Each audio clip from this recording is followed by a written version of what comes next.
третият по големина български град. Разположен е в североизточна България, в подножието на живописното Шуменско плато. Архитектурната среда е част от колорита на града.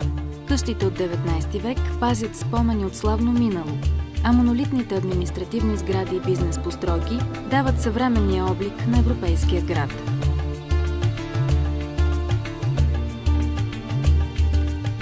Шумен е богат със своята история. Повече от 3200 години преди Христа са открити първите данни за живот по тези земи. През средновековието градът се утвърждава като стратегическа крепост. Първите години от османското владичество го утвърждават като важен административен център. През Възраждането Шумен става люлка на българската култура. С грижа шуменци пазят тези традиции и до днес. Тук е създаден първият български театър, първият симфоничен оркестър, първото читалище и първото девическо училище. Историята и прекрасната природа, уникален релеф и забележителности правят Шуменския регион атрактивна туристическа дестинация. Шуменското плато е привлекателно и за любителите на парапланеризма. Тук се провеждат международни и национални състезания по този атрактивен спорт.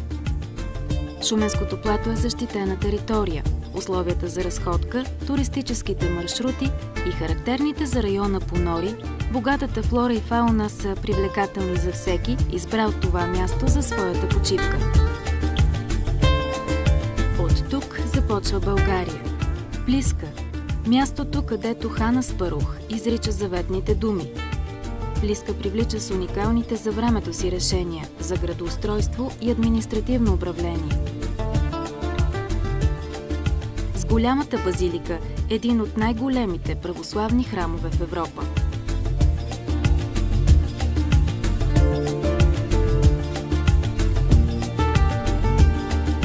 Златната столица на Златна България – Преслав, през Златния век. По времето на управлението на цар Симеон надминава по великолепие столицата на Византия – Константинопол.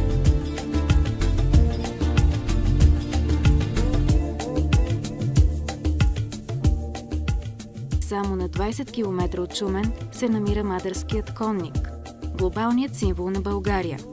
Конникът е изсечен в скалите барелев, обявен от ЮНЕСКО за паметник на световното културно наследство.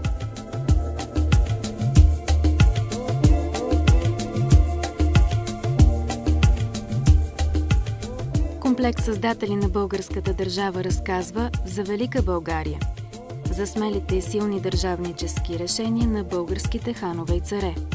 Каменните фигури дават усещането за силата и мощта на България от времето на първата българска държава. Паметникът е посещаван от хиляди туристи годишно по целия свят.